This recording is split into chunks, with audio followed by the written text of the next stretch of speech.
Salut, je suis Miguelito, raconte. Connais-tu l'histoire du paon qui se plaignait à Junon? Tu vas voir qu'il n'est pas toujours bon de se comparer aux autres.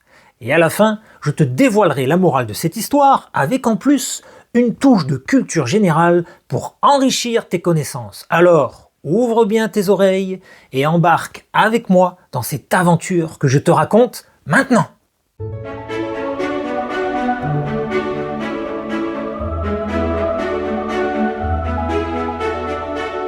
Le paon se plaignant à Junon. Par un beau matin de printemps, le soleil se levait doucement sur le grand jardin des dieux. L'air était tiède, le ciel bleu et lumineux, et les fleurs ouvraient leurs pétales en silence. Au milieu de ce jardin magique, le paon marchait lentement sur les chemins dorés. Ses plumes brillaient sous la lumière du soleil, comme si 1000 petites couleurs s'y cachaient. Mais malgré toute cette beauté, le paon faisait la tête. Il leva les yeux vers le ciel bleu et cria « Junon, Junon, déesse Junon !» Un nuage blanc glissa doucement, et Junon descendit du ciel, entouré d'une lumière douce.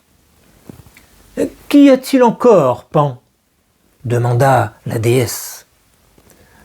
Le paon soupira très fort, si fort que les fleurs autour de lui frémirent. « Je ne suis pas content du tout. »« Et pourquoi donc ?»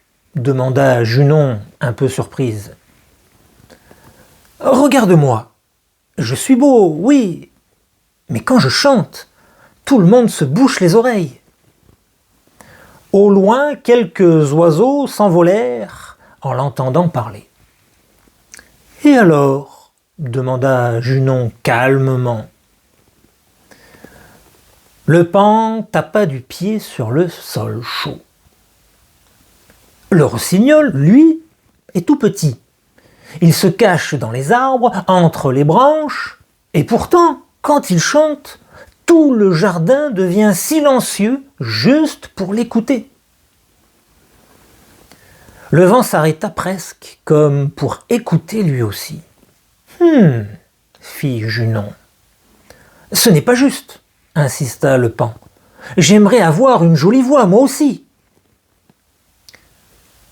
Junon fronça les sourcils.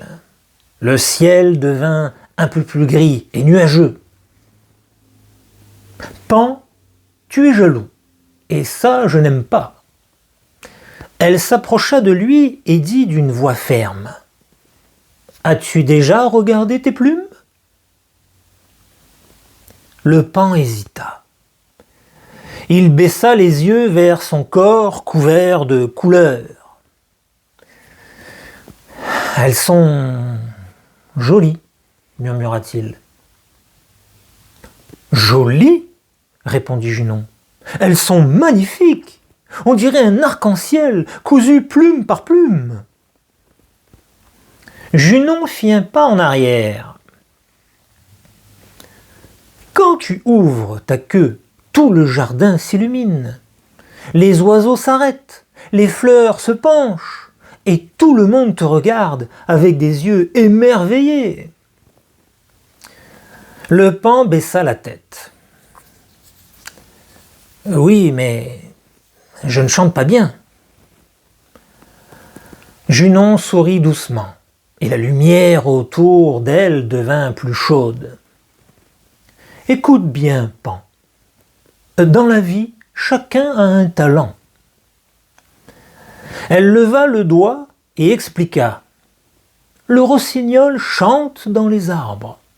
L'aigle vole haut dans le ciel et ne craint rien. Le faucon est rapide comme le vent.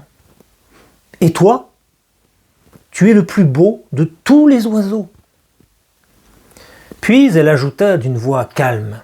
« Personne ne peut tout avoir. » Le paon réfléchit un instant.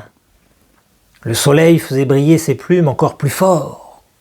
« Alors, je devrais être fier de ce que j'ai »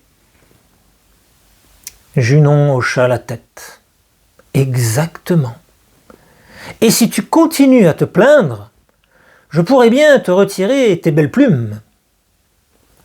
Le jardin sembla retenir son souffle.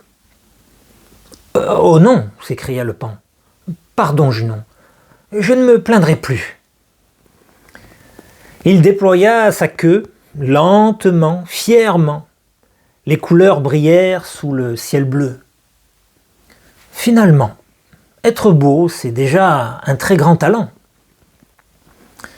Et depuis ce jour, dans le grand jardin des dieux, le paon marche fier sous le soleil, admirant sa beauté, sans jamais envier le chant du rossignol.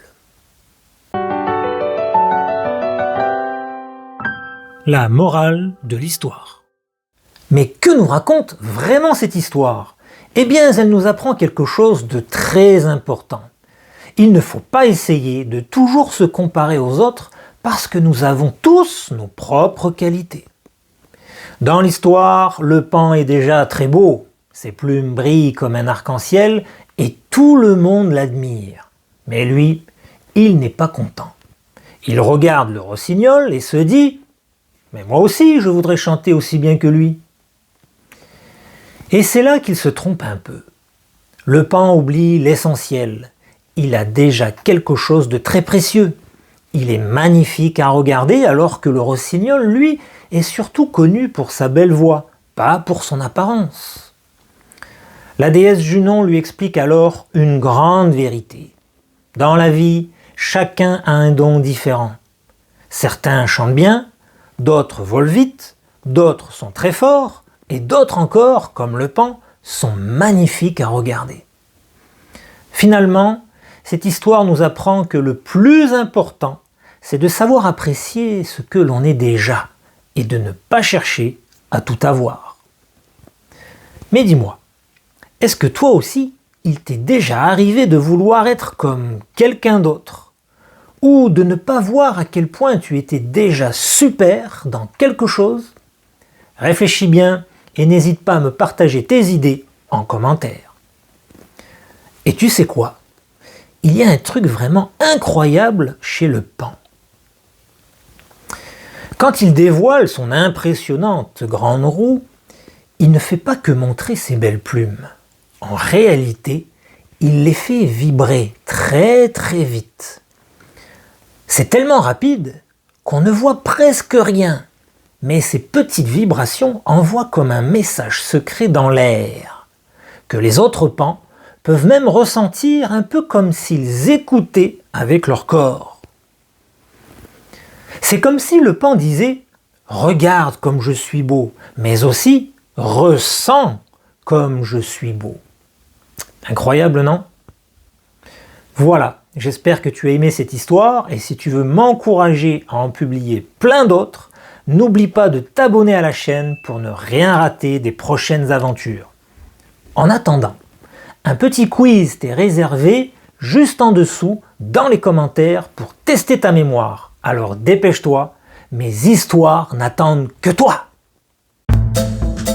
Dans cette aventure-là, tu vas voir comment un petit rongeur peut sauver le plus puissant des félins.